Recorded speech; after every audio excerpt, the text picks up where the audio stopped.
Hello students, हम पढ़ रहे थे चैप्टर 4 दो चरों के रैखिक समीकरण और असमीकाएं। उसका पहला भाग हमने कर लिया था 4.1 में दो चरों की रैखिक समीकरण को ग्राफ्य विधि से अथवा आलेखीय विधि से हल करना। आज हम बात करेंगे असमीकाओं की, यानी 4.2 के अंदर है असमीकाएं। असमीकाएं होती क्या है? देखो, जब किसी चर राशि को, कोई भी चर है, चाहे एक हो चाहे दो हो, उस चर को बड़ा या बराबर या बड़ा, छोटा या बराबर या छोटा, इस चिन्ह के साथ लिखा जाए, के साथ लिखा जाए या व्यक्त किया जाए,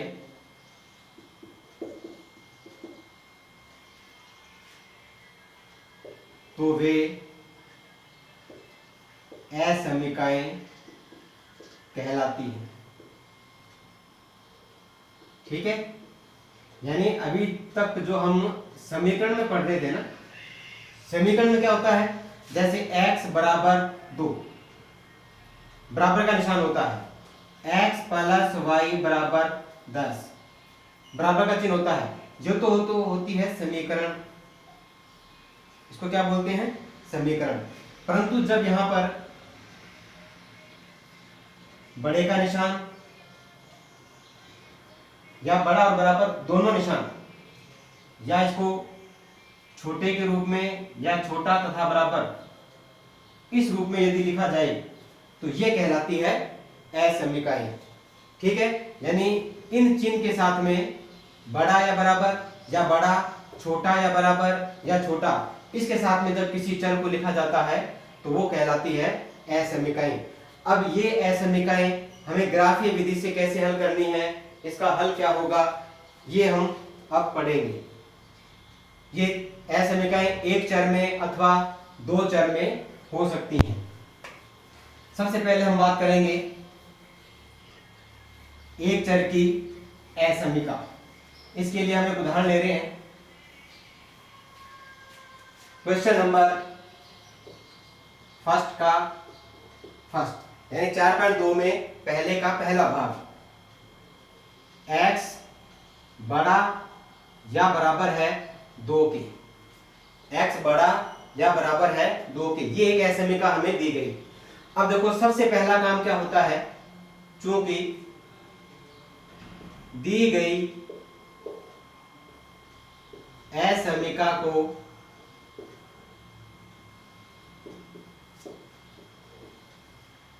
समीकरण के रूप में व्यक्त करने पर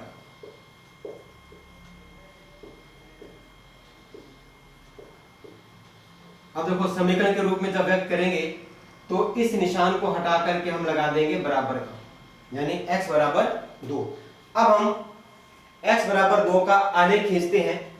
तो देखो, यहां इसकी जो ग्राफीय स्थिति है वो बताता हूं।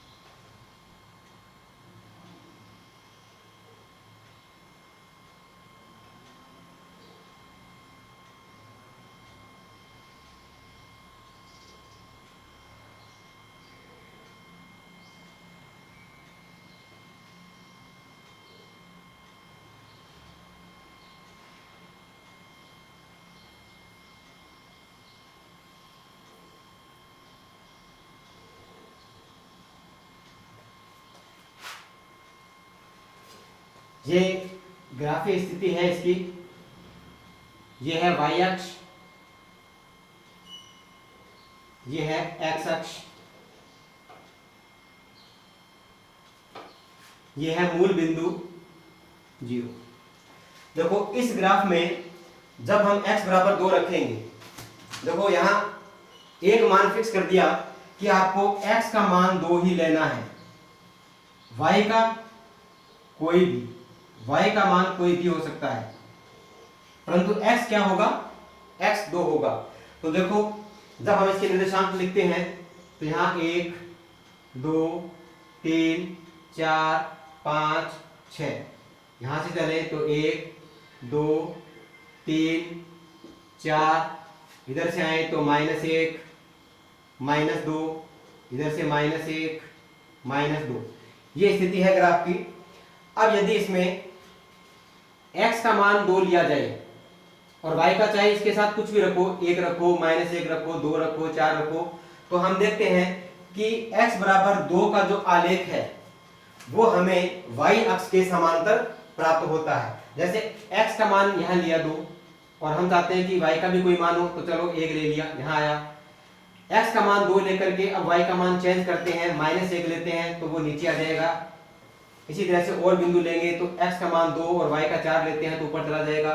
तो आप x का मान स्थिर रखोगे और y का मान कुछ भी लेकर के अगर एक आलेख खींचते हो तो वो हमें एक सरल रेखा के रूप में प्राप्त होता है, बिल्कुल y अक्ष के समांतर। यानी इस तरह से एक आलेख हमें प्राप्त होगा y अक्ष के समांतर, और ये आलेख x अक्ष को बिंदु 2 0 से होकर के जाएगा, यानी 2 0 पर इसको प्रतिच्छेद करेगा। अब देखिए कि हम पढ़ रहे थे असमीका, परंतु हमने आलेख खींचा है समीकरण के रूप में x बराबर 2 लेकर के। तो सबसे पहला काम क्या होता है कि आप इस असमीका को समीकरण में लिखोगे और समीकरण के अनुसार फिर आप उसका आलेख खींचोगे। आलेख खींचने के बाद में हम देखते हैं कि x बराबर 2 का आलेख y अक्ष के समांतर है, तो यही बात हम यहां लिखेंगे, चूंकि x बराबर 2 का आलेख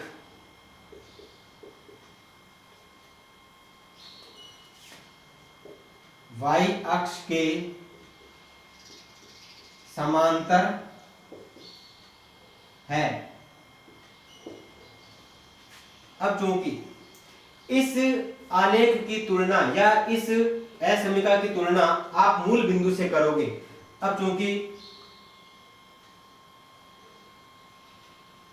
मूल बिंदु के निर्देशांक क्या होते हैं, 0 0, मूल बिंदु से तुलना करो। देखो हमारे पास असमीका में सिर्फ एक ही चर था x, ठीक है, तो हम क्या करेंगे, इस मूल बिंदु में जो x का मान है 0 वो यहां रखेंगे और चेक करेंगे कि क्या ये मूल बिंदु से संतुष्ट होती है या नहीं। तो देखो थोड़ा सा मैं रफ कार्य करता हूं यहां पर। देखो हमेशा असमीका दी गई थी x बड़ा या बराबर है 2 के, ये दिया हुआ था हमें। अब चूंकि मूल बिंदु से जब हम इसकी तुलना करते हैं तो हमें x का मान कितना मिलता है मूल बिंदु में, 0। तो यहां अगर 0 रखा जाए तो क्या इन दोनों में से कोई भी संबंध सत्य होता है। देखो ये दो चिन्ह क्या बताते हैं, या तो बड़ा है या बराबर है। हम इसको अलग अलग चेक करते हैं, पहले बड़ा लगाया फिर ये बराबर लगाया। x का मान 0 रखने पर क्या ये 2 से बड़ा होता है, नहीं होता, क्योंकि 0 तो छोटा होता है ना 2 से, तो ये संबंध गलत होता है। तो फिर क्या 0 इस 2 के बराबर होता है, नहीं होता, ये भी गलत है। यानी ये जो चिन्ह दिया गया था, ये वाला जो संबंध दिया गया था, ये मूल बिंदु से संतुष्ट नहीं होता, अर्थात ये गलत साबित होता है, ये कथन असत्य होता है। ठीक है, तो यही चीज हमें चेक करनी थी। तो हम कह सकते हैं क्योंकि मूल बिंदु 0 0 से असमीका x इज ग्रेटर देन और इक्वल टू, ब्रैकेट में लिखना चाहो तो ये x की वैल्यू 0 रख सकते हो। मूल बिंदु से असमीका x बड़ा या बराबर 2 संतुष्ट नहीं होती है, यानी ये कथन असत्य साबित होता है, ये असमीका संतुष्ट नहीं होती है। अतः इसका हल समुच्चय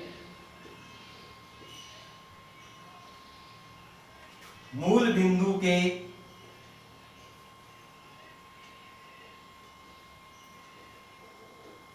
विपरीत और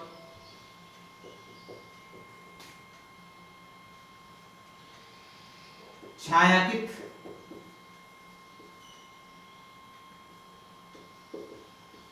क्षेत्र होगा। मूल बिंदु के विपरीत इसका छायांकित भाग होगा, छायांकित भाग या क्षेत्र। अब देखो मूल बिंदु के विपरीत कैसे, क्योंकि मूल बिंदु से ये असमीका संतुष्ट नहीं होती और इस आलेख से मूल बिंदु रह गया इस दिशा में यानी बाईं ओर, तो इसका जो हल समुच्चय होगा वो कहां चला जाएगा, इस मूल बिंदु के विपरीत, यानी यहां से ये मूल बिंदु की दिशा में न आकर के इसके विपरीत चलेगी, यानी इस दिशा की ओर जितना भी छायांकित भाग होगा ये सारा इसका हल होगा। ये इसका हल होगा। इसका अर्थ क्या है, कौन सा हल होगा इसका, तो हम कह सकते हैं कि इस आलेख के अनुसार 2 या 2 से इधर वाला कोई भी मान, यानी 2 या 2 से बड़ा कोई भी मान होता है वो इस असमीका को संतुष्ट करता है। 2 या 2 से बड़ा, इस तरह से तीर का निशान लगाएंगे और इधर इसका आलेख छायांकित भाग कर देंगे। अब देखो 2 या 2 से बड़ा, अब देखो इस असमीका के अंदर यानी x बड़ा है या बराबर है 2 से, अगर x का मान 2 रखा जाए तो क्या ये 2 से बड़ा होता है, नहीं होता, परंतु क्या 2 के बराबर होता है, बिल्कुल होता है, यानी इन दोनों में से कोई भी एक संबंध बनना चाहिए। तो 2 सही आ रहा है। अब 2 से आगे 3 रख के देख लीजिए, क्या 3 बड़ा होता है 2 से, सही है, 4 रखोगे सही है, 5 रखोगे सही है, ठीक है। अब 2 या 2 से बड़ा कोई भी मान अगर हम लेते हैं तो वो मान इस असमीका को संतुष्ट करता है। तो हम कह सकते हैं कि मूल बिंदु के विपरीत हो, यानी मूल बिंदु इधर था, इस आलेख से इधर नहीं आना है, अगर आपने इस मूल बिंदु से इधर की ओर यानी मूल बिंदु की दिशा में कोई भी मान ले लिया तो वो इस असमीका को संतुष्ट नहीं करेगा। और जब मूल बिंदु इससे संतुष्ट, मूल बिंदु इस असमीका को संतुष्ट नहीं करता है तो इसका जो हल है वो मूल बिंदु की तरफ होगा ही नहीं बल्कि उसके विपरीत दिशा में चला जाएगा। तो हम कह सकते हैं कि इसका जो हल समुच्चय है, यानी इस असमीकाओं में होता क्या है, कोई एक हल नहीं आता है, जैसे हम पिछले चैप्टर में पढ़ के आए प्रतिच्छेदी रेखाओं की स्थिति में एक हल निकलता है समीकरण में, तो वो स्थिति नहीं है यहाँ पर, जहां बहुत सारे हल निकलते हैं और वो हल आते हैं एक समुच्चय के रूप में। अब ये समुच्चय कौन सा होगा, तो हमें जब इसकी तुलना मूल बिंदु से की तो हमने देखा कि मूल बिंदु असमीका से इस असमीका को संतुष्ट नहीं करता है, यानी इसको गलत साबित करता है, इसलिए इसका हल मूल बिंदु की तरफ ना होकर के उसके विपरीत दिशा में चला जाएगा। यानी इस 2 से मूल बिंदु की तरफ जितने भी मान हैं वो मान छोड़ करके उसकी ऑपोजिट साइड में जितने भी मान होंगे वो सारे के सारे मान सत्य है इस असमीका के लिए। समझ आया? ये था एक चर की समीकरण। अब इसी तरह से अगर x की जगह y आ जाए, जैसे इसका दूसरा प्रश्न दिया हुआ है इसी के अंदर सेकंड भाग, y इज लेस देन और इक्वल -3, ठीक है, ये आता है। तो करने का तरीका वही रहेगा बिल्कुल, दी गई असमीका को समीकरण के रूप में व्यक्त करने पर, अब समीकरण के रूप में जब हम इसको व्यक्त करेंगे तो सिर्फ इस निशान को चेंज करना है, यानी y बराबर -3, y बराबर -3। अब इस y बराबर -3 का आलेख x अक्ष के समांतर आएगा। यहां देखिए इसकी ग्राफीय स्थिति को, तो ग्राफीय स्थिति में सबसे पहले तो आपको लेना है y बराबर -3। अब देखो y बराबर -3 कहां है, ये रहा यहां पर। अब यहां पर क्या हुआ कि y का मान फिक्स कर दिया कि y तो -3 ही रहेगा और x का मान आप कुछ भी ले सकते हो। अब y यहां रहेगा, x का मान चाहे 2 लो, चाहे माइनस में लो, चाहे प्लस में लो। तो जब यहां से आप एक आलेख खींचोगे तो यह आलेख x अक्ष के समांतर आएगा। यानी y बराबर -3 का आलेख x अक्ष के समांतर आएगा। अब ये आलेख जो हमने प्राप्त किया, क्या वो इस असमीका को संतुष्ट करता है? अब संतुष्ट करने के लिए हम बिंदु कौन सा लेंगे? मूल बिंदु, क्योंकि मूल बिंदु की तरफ ही आना है या मूल बिंदु के विपरीत जाना है, तो हम जांच इसकी मूल बिंदु से ही करेंगे। फिर यहां पर थोड़ा सा बदलाव होता है, देखिए, क्योंकि y बराबर -3 का आलेख x अक्ष के समांतर है, क्योंकि मूल बिंदु 0 0 से असमीका। अब देखो मूल बिंदु से ये संतुष्ट होती है या नहीं, ये भी चेक करते हैं। तो मूल बिंदु से असमीका y इज लेस देन और इक्वल -3, यानी अगर यहाँ y का मान 0 लिया जाए, देखो मूल बिंदु में y का मान भी तो 0 होता है ना, तो यहाँ y की जगह हम क्या ले रहे हैं? 0। अब ये दोनों चिन्ह वैसे के वैसे और -3। अब चेक कीजिए कि क्या ये 0 छोटा है -3 से? क्या 0 छोटा होता है -3 से? नहीं होता, क्योंकि ऋणात्मक मान कोई भी होता है वो 0 से हमेशा छोटा रहेगा, 0 छोटा नहीं रहेगा। 0 तो इनसे बड़ा होता है, परंतु यहां क्या दे रखा है कि 0 छोटा है -3 से, तो यह कथन गलत हो गया। फिर क्या बराबर है? क्या 0 बराबर है -3 के? नहीं होगा, ये भी गलत है। यानी ये मूल बिंदु से असमीका संतुष्ट नहीं होती। तो वही बात फिर आ गई है कि मूल बिंदु 0 0 से असमीका y इज लेस देन और इक्वल -3 संतुष्ट नहीं होती है। अतः इसका हल समुच्चय मूल बिंदु के विपरीत और छायांकित क्षेत्र होगा। अब मूल बिंदु के विपरीत, अब देखो ये रहा आलेख जो हमने अभी भी खींचा था y बराबर -3 लेकर के। अब इस आलेख से मूल बिंदु किस दिशा में है? ये रहा ऊपर की ओर, परंतु मूल बिंदु की ओर तो जाना ही नहीं है ना, मूल बिंदु के विपरीत, यानी इसके ऑपोजिट साइड में नीचे की ओर आ जाओ। नीचे की ओर के जितने भी मान होंगे वो इस असमीका के हल होंगे। अब इसको आप इस तरह से छायांकित कर सकते हो, इधर का जितना भी भाग है नीचे नीचे वाला वो इसका हल समुच्चय होगा। अब यहां देखिए नीचे की तरफ जाएंगे तो -4, -5, -6, ये जितने भी मान हैं ये सारे मान इस असमीका को संतुष्ट करते हैं। तो हम कह सकते हैं कि यदि एक चर की हमें असमीका दी जाती है तो उस असमीका को पहले समीकरण के रूप में व्यक्त करना है और फिर उसकी तुलना मूल बिंदु से करते हुए हमें आलेख खींचना है और उससे संतुष्ट होती है या नहीं ये चेक करना है। यानी एक चर की जो भी असमीका आएगी वो किसी न किसी x के समांतर होगी। यदि x का मान दिया जाए तो y के समांतर और y का मान दिया जाए तो x अक्ष के समांतर। एक चीज और ध्यान रखनी है, जैसा पिछले चैप्टर में हमने पढ़ा था कि जब आप ये आलेख खींचते हो, आलेख कंप्लीट करते हो, तो यहां उस असमीका के बारे में भी लिखना है। जैसे ये थी y इज लेस देन और इक्वल -3 और दूसरा पैमाना यानी स्केल, ये जरूरी है ग्राफ में, ये चीजें जरूरी है। पैमाना बिल्कुल वही रहेगा, आपको पिछले प्रश्न में बताया था। मूल बिंदु से x अक्ष पर और y अक्ष पर पहला पॉइंट आपने क्या लिखा, यानी x अक्ष पर 1 सेमी बराबर 1 इकाई और y अक्ष पर 1 सेमी बराबर 1 इकाई। तो ये था असमीकाओं का पहला सवाल और दूसरा सवाल, यानी पहले के दो भाग हमने किए x और y के बराबर। अभी एक और करते हैं इसमें से जिसमें दो चर आते हैं, उसके लिए हम लेते हैं इसका चौथा सवाल। अंतिम सवाल ले रहे हैं इसका, वो बड़े ध्यान से समझना क्योंकि दो चर आते हैं इसके अंदर।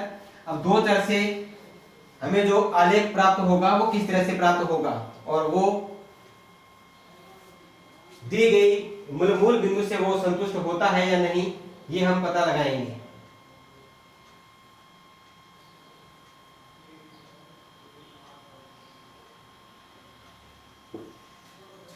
चलो ध्यान दीजिए, चौथा सवाल है इसका 2x plus 3y is less than और इक्वल 6। देखो सबसे पहला काम क्या है, समीकरण के रूप में व्यक्त करने पर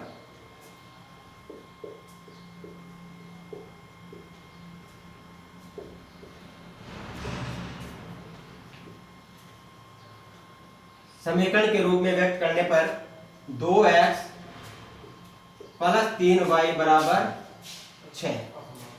अब हम इसको कैसे लेंगे, अब हम इसका आलेख कैसे खींचेंगे?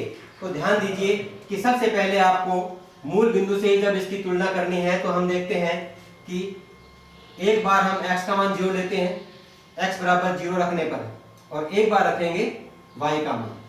अब पहले की तरह आपको आलेख के रूप बनाने की आवश्यकता नहीं है। यहाँ जैसे पिछले प्रश्न में पढ़ा था, ये असमीकरण चल रही है, यहाँ आपको x का मान 0 रखना है, y का अपने आप मिलेगा। तो चेक करते हैं। चलो, प्रथम स्थिति है ये 2 इंटू एक्स का जगह 0 प्लस 3y बराबर 6। अब ये तो हो गया 0 प्लस 3y बराबर 6। अब इस 0 का कोई फायदा नहीं है, हमें सीधा y का मान निकालना है। तो 6/3 यानी y बराबर कितना आएगा? 2। y बराबर 2।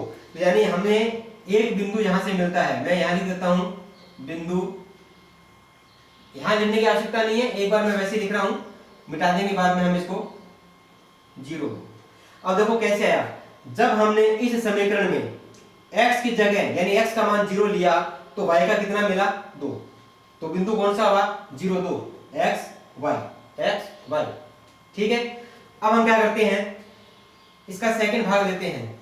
सेकंड भाग में हम लिखते हैं y बराबर 0 रखने पर, y बराबर 0 रखने पर, अब देखो y का मान यहां रखना है, तो 2x प्लस 3 इंटू 0 बराबर 6। 2x प्लस 0 बराबर 6। देखो ये तो 3 इंटू 0, 3 से 0 को जब गुणा करेंगे तो 0, या इस 0 को छोड़ दो, x का मान क्या आ जाएगा भाई? 3। x का मान 3, यानी जब y का मान 0 लेते हैं तो x का मान 3 मिलता है।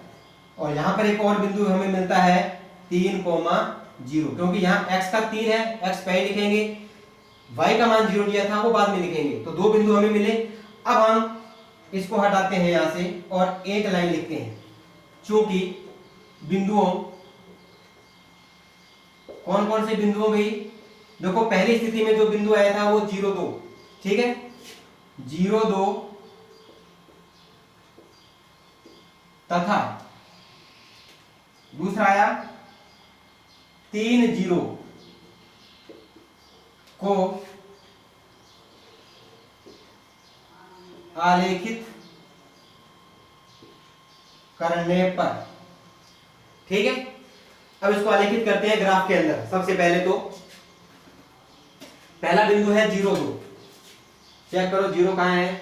ये रहा, y का मान 2 ये रहा, यानी पहला बिंदु हमें मिलता है ये वाला। उसके बाद में आता है 3 0, तो 3 और 0 यही रुक जाना है, कहीं नहीं जाना। ये दो बिंदु मिले हमें। अब इन दोनों बिंदुओं को मिलाते हुए एक सीधा आलेख खींचिए, एक सरल रेखा प्राप्त करो।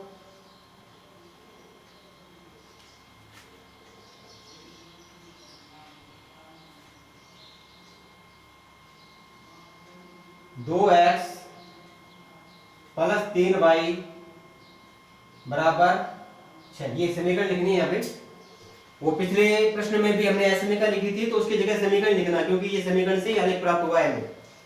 अब देखिए, ये जो 2x प्लस 3y बराबर 6 का आलेख प्राप्त हुआ, क्या ये मूल बिंदु से संतुष्ट होने वाली असमीका से आया?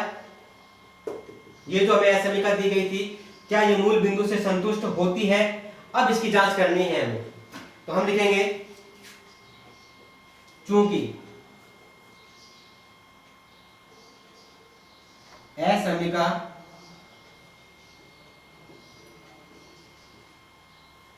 दो एक्स प्लस 3y छोटा या बराबर है 6, मूल बिंदु से, मतलब मूल बिंदु के निर्देशांक 0 0 आपको यहां रखने हैं। अब देखो ब्रैकेट में लिख देता हूं, 2 इंटू 0 प्लस 3 इंटू 0 छोटा है 6 से, या देखो 2 इंटू जीरो, ये जीरो क्यों लिया, x का मान, ये जीरो क्यों लिया, y का मान, दोनों जीरो क्यों लिए, क्योंकि मूल बिंदु के निर्देशांक क्या होते हैं, जीरो जीरो, दोनों जीरो लेने हैं। अब जीरो जीरो लेने पर ये सारा क्या बन गया, 2 into zero, zero plus zero, यानी जीरो छोटा या बराबर है 6 से, ये कहना चाह रहा है ये। हाँ, तो ये कथन बिल्कुल सत्य है कि जीरो छोटा है 6 से, यानी ये असमीका मूल बिंदु से संतुष्ट होती है, संतुष्ट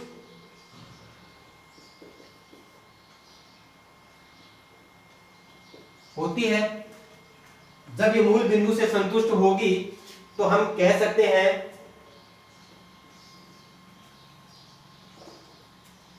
कि इस दी गई असमीका का हल समुच्चय, अतः इसका हल समुच्चय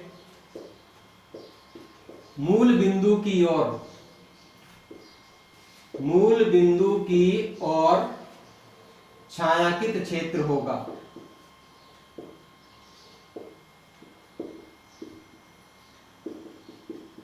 मूल बिंदु की ओर छायांकित क्षेत्र होगा। अब देखो मूल बिंदु की ओर क्यों हुआ, क्योंकि मूल बिंदु ने इस असमीका को संतुष्ट कर दिया। अब देखो मूल बिंदु कहां है, इस आलेख से इस दिशा में, यानी यहां हम तीर का निशान लगाएंगे और इधर वाले भाग को हम छायांकित करेंगे। ये है छायांकित भाग, इधर भाग, ये सारा भाग। अब इसका अर्थ क्या हुआ, देखो आपको x और y के मान कौन से मिलेंगे, इस रेखा से इधर इधर जितने भी x और y के मान हैं वही इसके हल हैं। यानी अगर हम x के मान की बात करें तो 2 1 0 -1 -2 इधर वाले सारे, और अगर y की बात करें तो इधर आ जाओ 2 1 0 -1 -2 -3 इधर वाले। यानी इस रेखा से ऊपर और इधर ये दोनों मान नहीं लेने, मूल बिंदु की तरफ जितने भी मान होंगे वो सारे के सारे इसके हल में आएंगे। यानी इसका जो हल समुच्चय है वो मूल बिंदु की ओर छायांकित क्षेत्र होगा। ये था दो चर की असमीका का आलेख। अब इसमें आपको करना क्या है, सबसे पहले समीकरण बनाओ। समीकरण बनाने के बाद में एक बार x का मान 0 लो और चेक करो y का क्या मिलता है, फिर y का मान 0 रखो और देखो x का क्या मिलता है। इस प्रकार से आपको दो बिंदु प्राप्त होंगे। दोनों बिंदुओं को ग्राफ में दर्शाते हुए एक सरल रेखा प्राप्त करो और फिर उस असमीका में x और y की जगह 0 0 रख के देखो, क्योंकि मूल बिंदु के निर्देशांक 0 0 होते हैं। 0 0 से ही इसकी तुलना करनी है। अगर 0 0 रखने पर यह संबंध सत्य साबित होता है तो हम कह सकते हैं कि यह असमीका मूल बिंदु से संतुष्ट होती है। अगर यह संबंध गलत साबित होता है, जैसा हमने पिछले प्रश्न में देखा, तो फिर वो मूल बिंदु से संतुष्ट नहीं होगी। और जो मूल बिंदु से संतुष्ट नहीं होती है वो मूल बिंदु की तरफ आती भी नहीं है, यानी उसकी तरफ रुख नहीं करेगी बल्कि विपरीत दिशा में चली जाएगी। और जो मूल बिंदु से संतुष्ट होती है वो मूल बिंदु की दिशा में ही आएगी और मूल बिंदु की दिशा में ही उसका छायांकित भाग इसका हल होगा। तो ये थे असमीकाओं के कुछ सवाल। पहले प्रश्न के अंदर कुल 4 प्रश्न हैं जिसमें से 3 हमने किए हैं। एक सवाल जो बचा है उसका अभ्यास आप करेंगे और इसके बाद में आता है क्वेश्चन नंबर 2 मॉड्यूल से संबंधित, उसकी चर्चा करेंगे हम नेक्स्ट वीडियो में। Good bye.